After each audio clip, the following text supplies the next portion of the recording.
Merci beaucoup. Donc, Monsieur le coordinateur national du FNDC, Monsieur Abdraman Sanou, pour la déclaration du FNDC. Merci.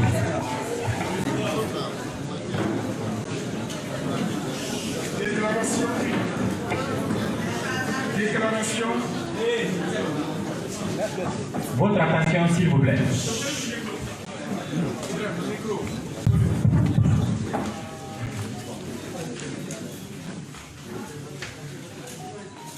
Déclaration 092. En pleine pandémie du coronavirus, Alpha Condé a organisé un simulacre de vote malgré des cas avérés d'infection, exposant ainsi les populations guinéennes à cette grave crise sanitaire au moment où tous les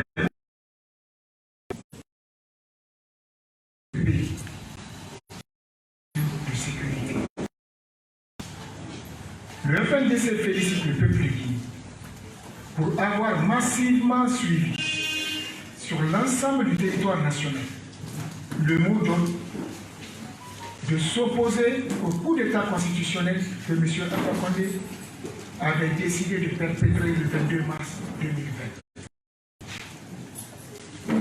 Le FNDC se réjouit de la détermination et du sens élevé de responsabilité dans lesquels le peuple de Guinée a empêché cette forfaiture honteuse. Le FNDC déplore les violences exercées sur les populations civiles par les forces de défense et de sécurité, puissamment appuyées par des unités spéciales de l'armée et une milice aux ordres, blessés et emprisonnés pour n'avoir fait que leur devoir de défendre notre Constitution. Nul besoin de démontrer l'échec de ce coup d'État constitutionnel du 22 mars 2020, et cela grâce au combat mené par le peuple de Guinée, uni et rassemblé autour du FNDC et autour des valeurs essentielles de la nation.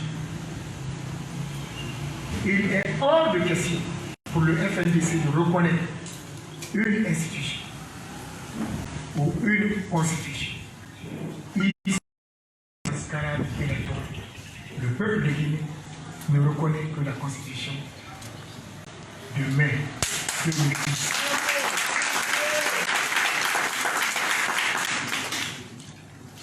Le FNDC remercie la communauté internationale pour son soutien à la lutte légitime du peuple de Guinée en vue de l'instauration de la démocratie et de l'état de droit. Enfin, le FNDC appelle le peuple de Guinée à plus de détermination dans la lutte pour la préservation des acquis démocratiques et pour la restauration de la dignité et de la fierté du Guinéen. La communauté internationale a la mise en place d'une commission d'enquête indépendante sous l'égide des Nations Unies pour faire la lumière sur les crimes commis dans le cadre des manifestations pour la défense de la Constitution guinéenne. Les forces de défense et de sécurité ont arrêté les violences contre les citoyens et assuré du côté du peuple dont elles tirent exclusivement la légalité et la légitimité de leur mission. Le peuple de Guinée a resté uni et mobilisé pour mettre un terme au régime dictatorial d'Alpha Condé et à faire face aux défis de la lutte contre la pandémie du coronavirus. Nous rappelons déjà qu'il a été dit clairement pour la forfaiture, pour ces actes de haute trahison, l'inexistence délibérée de la Haute Cour de justice que le peuple, à travers le FN, il faut agir avec plus de vigueur pour que Alpha Condé et les extrémistes qui sont autour de lui soient mis hors d'état de nuire. Car ce qui se passe aujourd'hui à l'intérieur du pays, les informations qui nous parviennent de Zéro-Corée, elles sont suffisamment graves. Des milliers de Guinéens sont aujourd'hui dans la forêt pour sauver leur vie. Et dans une situation de pandémie, ça nous rappelle Ngomé en 2014. Il y a des corps qu'on refuse de remettre aux parents pour qu'ils soient enterrés selon nos valeurs. Et aujourd'hui, on ne peut pas dire exactement combien de Guinéens ont perdu la vie en Zéro-Corée. Parce qu'il y a des gens dont les maisons ont été brûlées alors qu'ils étaient à l'intérieur. Et l'insécurité est telle qu'on ne peut pas accéder à toutes les maisons pour pouvoir savoir tous ceux qui sont en train d'être tués.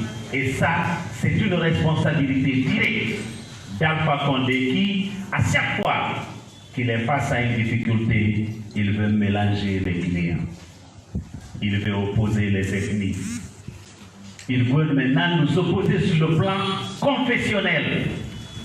Ce pays est béni de beaucoup de choses, mais surtout des hommes et des femmes qui vivent sur le territoire guinéen. La pratique religieuse est très tolérante dans notre pays, mais de voir de plus en plus des lieux de culte attaqués, seuls sous Alpha Condé, nous sommes en train de voir cela et c'est devenu banal. Et donc, chacun de nous est interpellé. Nous allons le faire pour l'unité de notre pays. Nous allons le faire pour le vivre ensemble dans notre pays. Alpha a dit qu'il n'a pas trouvé un État, mais qu'il avait trouvé au moins un pays. Aujourd'hui, le pays. C'est pour cette raison que nous devons tous nous lever pour mettre fin à cela. La dernière chose va être prise très au sérieux. Nous sommes en train de vivre l'irresponsabilité à l'observation de la Constitution de 2010.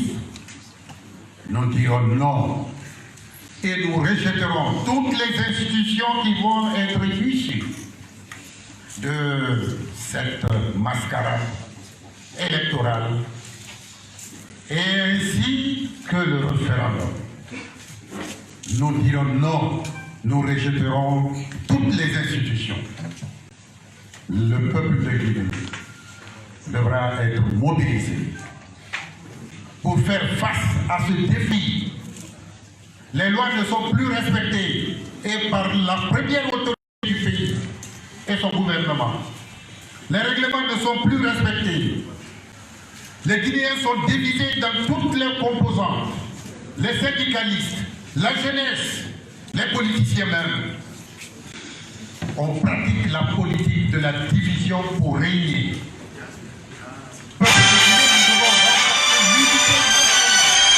C'est ainsi seulement que la Guinée de 58 pourrait relever la tête face à l'opinion internationale, face à nos jeunes qui nous attendent et qui font beaucoup d'espoir sur notre lutte pour que demain ils puissent reconnaître fièrement devant les autres Guinéens où qu'ils se trouvent à l'extérieur, devant les Africains, pour dire oui, nous sommes Guinéens, nous aimons notre pays, nous avons mené le combat pour la démocratie. Et c'est ce que nous souhaitons. Les Guinéens doivent rester unis. Refusons le clanisme, refusons l'ethnocentrisme, refusons la division, quelle que soit la forme, la corruption. Oui, est en train d'être manœuvré pour que la dépendance, le règne de l'État-providence se perpétue. Jeunesse guinéenne, dites non à la dépendance, dites non, faisons la rupture avec l'argent facile. Aujourd'hui, nous faisons face à la pandémie. Corona. Tous les États responsables sont en train de prendre des mesures. Ici, c'est le calme total pour organiser les élections. C'est de ses objectifs. La vie des Guinéens n'a plus de sens pour ceux-là qui nous gouvernent aujourd'hui. C'est malheureux. C'est triste. Alors, l'appel est lancé à tout le monde pour que nous puissions prendre les dispositions. À Conakry, il y a eu des morts. Partout sur le territoire guinéen, il y a eu des morts. L'État, encore une fois, selon notre constitution, nos lois et nos règlements, a l'obligation de protéger les citoyens. Ce gouvernement ne fait pas face à son devoir. C'est un devoir impérieux. Donc, nous allons jouer notre partition. Ceux qui sont là sont des responsables, des fils du pays. Les parents sont enterrés ici. Ils sont nés ici. Ils n'iront plus nulle part. Nous avons fait l'aventure. Pendant des années, on ne recommencera plus l'aventure. Quiconque se dresse devant nous, nous ferons face à lui. Je vous remercie. Merci beaucoup. Ensemble, unis et solidaires. Merci. Docteur Ousmane Kaba.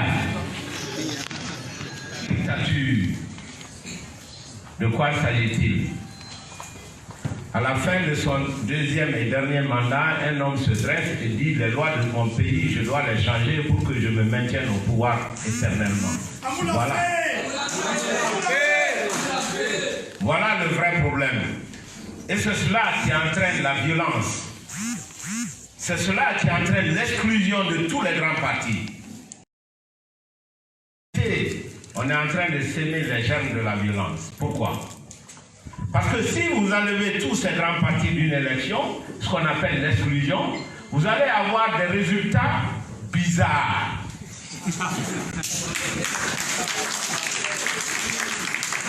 C'est de ça qu'il s'agit. Vous allez écouter les résultats. Vous allez voir des villes, des préfectures dominées par un parti, et c'est les partis minoritaires qui vont élire les députés. C'est ça que j'appelle des résultats absurdes. C'est la raison pour laquelle toutes les internationales, pour l'inclusivité politique, on dit qu'on ne peut pas aller à des élections pour entériner un coup d'État constitutionnel. On ne va pas aux élections parce que le fichier est sale. On a appelé les experts de l'OIF qui ont confirmé que le fichier est sale. On a appelé les experts de la CEDEAO qui ont confirmé que le fichier est sale.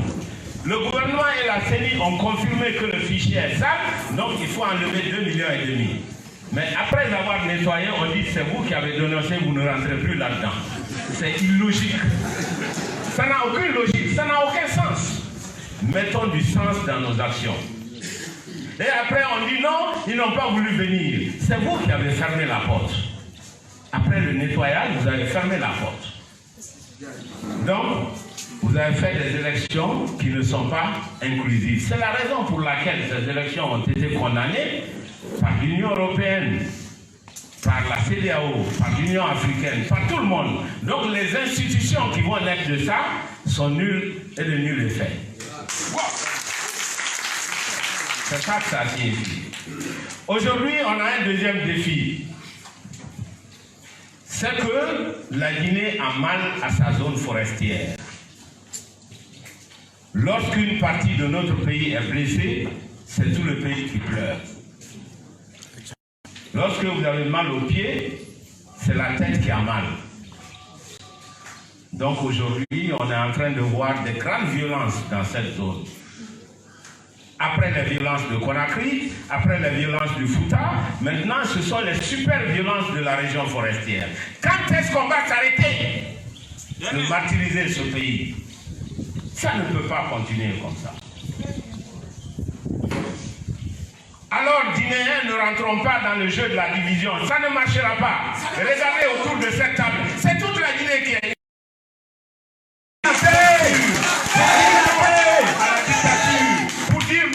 à la division de notre pays. Nous n'accepterons jamais la forfaiture ni la division dans ce pays. Nous allons nous dresser tous comme un seul homme pour dire non à la dictature.